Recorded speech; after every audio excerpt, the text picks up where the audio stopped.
Vietnam Wars and 1950s Pop Culture. During the times of the Vietnam Wars, many Americans said they didn't know where it was until years had passed, or until they were sent there themselves. Even so, pop culture kept track of Vietnam throughout the 1950s. All of the following works sold well, attracted viewers, and were part of the mainstream at the time. The first two works are about the French war there. 1951. Book, A Dragon Apparent by Norman Lewis. This is the first of two books on this list written by an Englishman. It is the only work of non-fiction. China had become communist and was effectively closed to Westerners. Norman Lewis thought he would look at French Indochina instead and write about it. Others would go on to similarly discover that Indochina wasn't China. He fell for other tropes about people regarded as primitive, but when it comes to breaking through to a larger audience in English, he got there first. He traveled mainly overland through Vietnam, Laos, and Cambodia. It wasn't the tour he had anticipated. The war was already intensifying, and he had several close calls. He interviewed all sorts of people along the way, including some French colonists who thought they were there to stay. They had 3 years.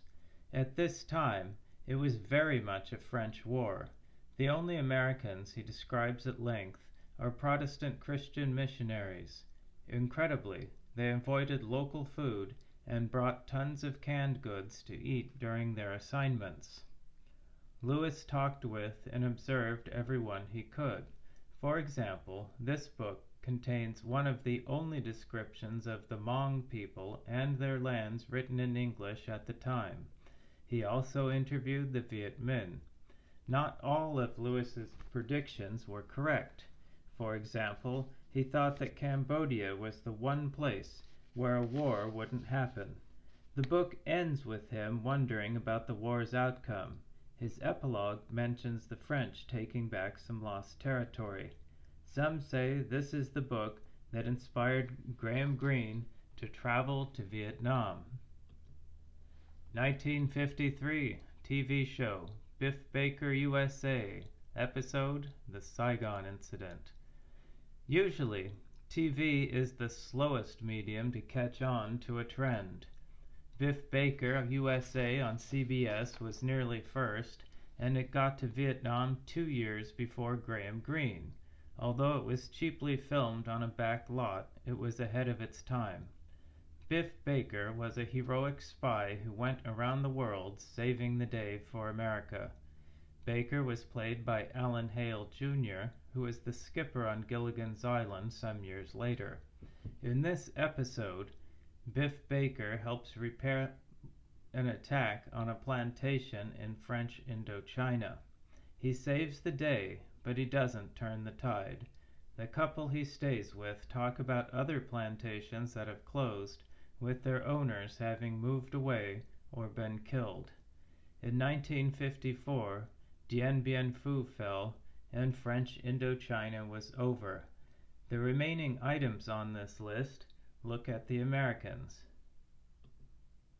1955 book The Quiet American by Greene.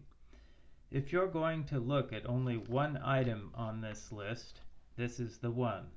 Greene tells a story about a love triangle in a complicated, multi-sided war.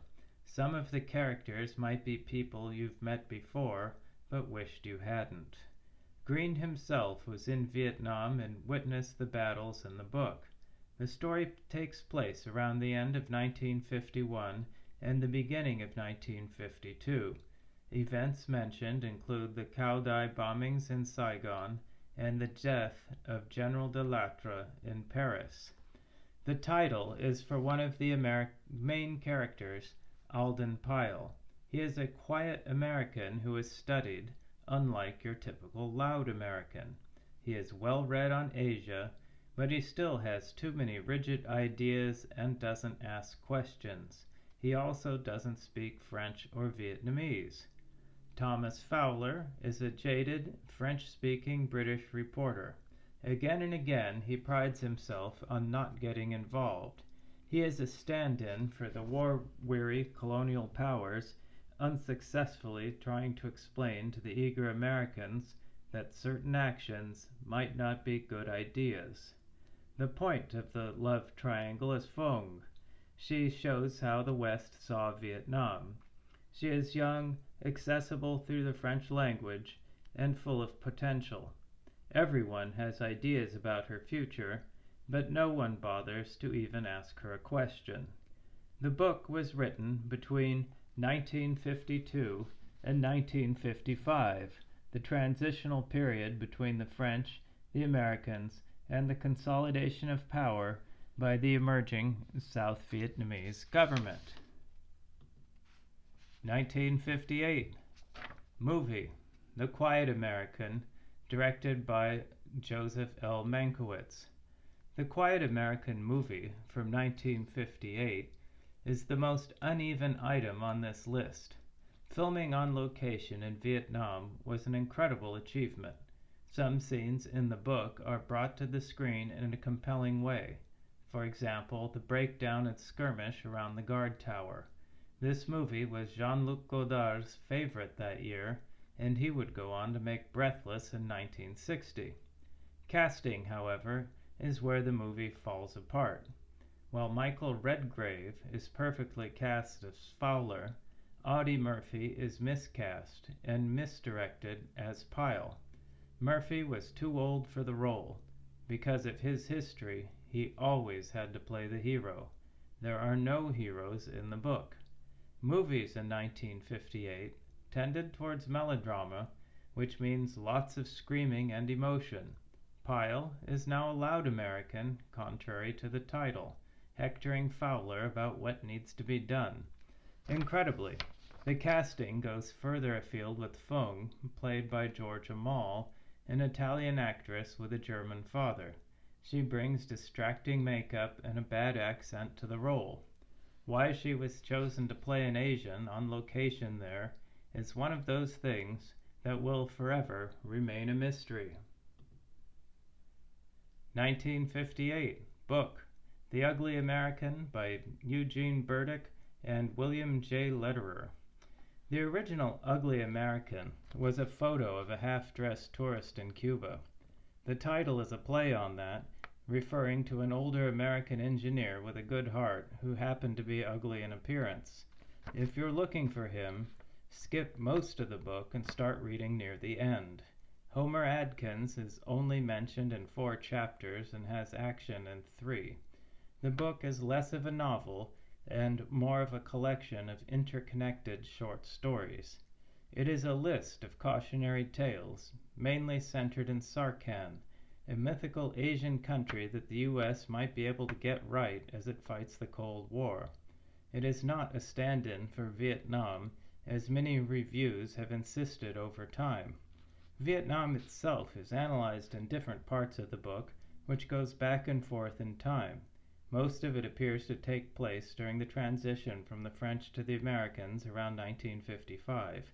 Some of it is placed around the Battle of Dien Bien Phu in 1954. For the authors, there is no option for the U.S. not to be involved. This book is one of cautious cheerleading, helpfully pointing out past mistakes so that the good guys can save Asia from communism. Some of the mistakes pointed out include a failure to read Mao's writings on guerrilla warfare, ironclad expat bubbles throughout Asia, ignoring local languages, and over-relying on random local personnel to interpret and be their servants, thus opening the way to spies. All of this was in contrast to the way the Russians were doing things. An Asian reporter who traveled from Saigon to San Francisco referred to the U.S. presence in her country as an intellectual Maginot Line.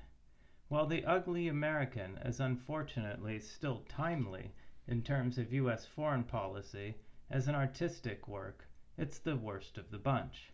Since it wasn't didactic enough, the authors added a section at the end pointing out that some of the characters were based on specific real people, while others were not. The movie for this one wasn't made until 1963, which would put it in another decade and a different video. What have you seen of Vietnam in 1950s pop culture? Let us know in the comments.